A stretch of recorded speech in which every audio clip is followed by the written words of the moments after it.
안녕하세요. EPD의 영화 스타입니다. 오늘은 재미있는 한국 드라마 스릴러물 괴물입니다.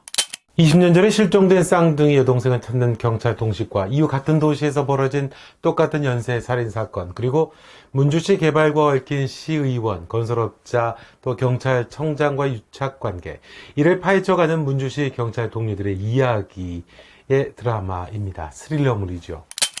왜 괴물일까? 여기에는 두 종류의 괴물이 나옵니다. 인간은 어떻게 괴물이 되는 걸까요? 살다 보면은 사람이 아닌 괴물 같은 사람들이 있죠.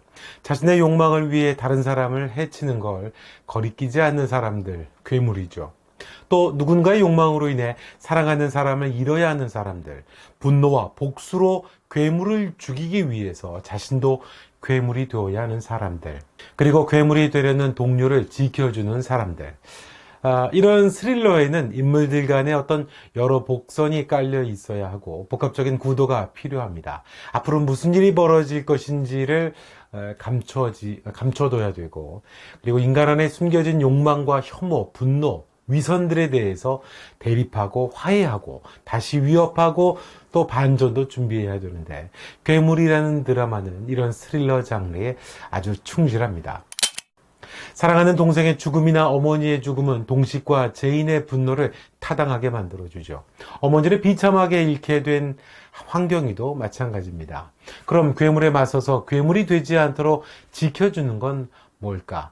그건 연대감이고 공동체라고 이 드라마가 이야기를 합니다. 공동체라고 하는 건 괴물을 강화하기도 하고 분노로 또 다른 괴물이 되려고 하는 걸 막아주는 역할을 합니다.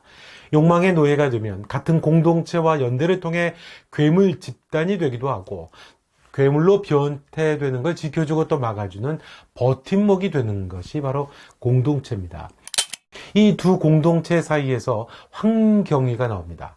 그는 경계인이고 주변인이에요. 누구랑 어울리는 것을 싫어합니다. 손잡는 것조차 싫어하는 결벽증까지 있습니다. 어릴 때 아버지로부터 버림받은 어머니가 손을 잡아달라고 했지만 아무것도 하지 못하게 되죠. 그 죄의식 때문에 그렇습니다. 어머니의 손을 잡아주지 못했는데 누구의 손을 잡아줄 수 있겠습니까? 그래서 황경희는 법과 원칙에만 기대며 이 편도 저 편도 아닌, 누구도 믿지 않고 신뢰하지도 않는 그런 주변인 경계인으로 나옵니다. 황경희는 괴물을 노골적으로 혐오하면서도 공동체에 대해서도 거부감을 가집니다.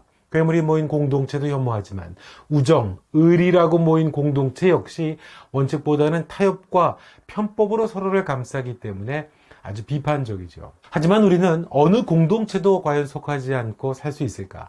제도나 시스템만으로 우리는 개인, 단독자로 살아갈 수 있을까? 사람은 사람답게 괴물이 되지 않도록 자기 자신을 혼자서 지켜낼 수 있을까? 주변인인 황경희는 우리에게 그런 질문을 하게 됩니다. 하지만 이야기가 절정을 향해 가면서 주변인으로서 자신의 정체성에 결국 금이 가게 되죠. 당연하죠. 우리는 누군가와 연결된 사회에서 살고 있잖아요. 자신이 믿었던 것들로부터 배신을 당해야 되고, 자신이 의심했던 것들로부터는 또 죄책감을 가져야만 합니다. 괴물이 된 이들과 괴물이 되려는 동료를 지켜주는 사람들, 그리고 그 경계에서 길을 잃어버린 사람, 선택을 해야 되는 사람, 드라마는 이 세 가지 축을 가지고 있는 거죠. 정육점이 늘 나옵니다. 정육점에서 동료들이 모이죠. 왜 정육점일까? 정육점은 언제나 괴물이 될 수 있는 인간의 속성을 암시하는 공간이죠. 제인이 고기를 손질하는 장면이 그걸 암시합니다. 칼질을 하고 고기를 절단하는 방식. 우리는 다른 동물을 죽이고 그 고기를 먹는 육식동물이죠. 우리 안에 내밀한 괴물의 가능성을 암시합니다. 재미있는 건 문주 파출소 동료들이 모이는 곳이 언제나 이 정육점입니다. 그런 아슬아슬한 공간을 살면서도 우리를 괴물이 되는 곳으로부터 지켜줄 수 있는 건 서로를 지탱해주는 연대와 공동체라는 거죠. 같이 있을 때는 서로 못 잡아먹어서 안달이지만 외부에서 누군가 공동체를 해치려고 하면 똘똘 뭉친다고 서로 입버릇처럼 말을 합니다.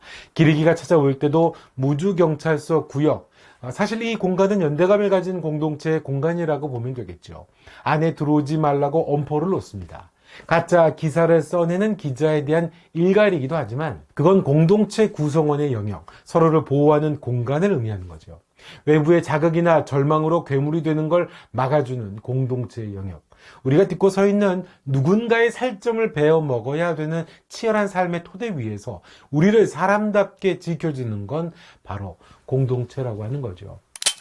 또 경찰서가 무대입니다. 제이는 친구에게 반드시 죄값을 받으라고 합니다. 이 드라마의 마지막에서도 괴물이 되지 않으려는 이들은 스스로 죄값을 치릅니다. 하지만 죄값을 치러야 되는 이들은 작은 실수라고 말을 하면서 죄를 부인하죠. 결국 사람이 괴물이 되지 않는다는 건 자신의 잘못을 인정하고 그에 대한 대가를 기꺼이 감내하는 거죠. 하지만 역설적으로 그 법과 원칙이라는 테두리를 교묘하게 기만하고 속이게 될 때 그건 또 다른 칼이 됩니다. 누군가의 발목이 아니라 목을 긋는 칼, 바로 괴물이 되게 하는 칼이죠. 괴물이라는 건 멀리 있는 게 아니라 우리 스스로가 만들어 놓은 제도와 시스템, 권력이라는 그늘 속에서 자란다는 겁니다. 괴물을 잡아야 하고 막아야 하는 것이 법이고 권력이지만 욕망의 화신으로 그것이 자신을 위한 칼이 될 때 그 권력은 괴물을 자라게 하는 영양가 높은 토양일 뿐입니다. 결국 괴물은 권력을 먹고 자라는 게 아닌가 하는 거죠. 그 괴물이 우리 사회에 또 다른 괴물을 또 만드는 거고요. 괴물이라는 주제에 맞게 괴물을 찾아내며 스스로 괴물로 변태되는 걸 견뎌내는 사람들의 이야기.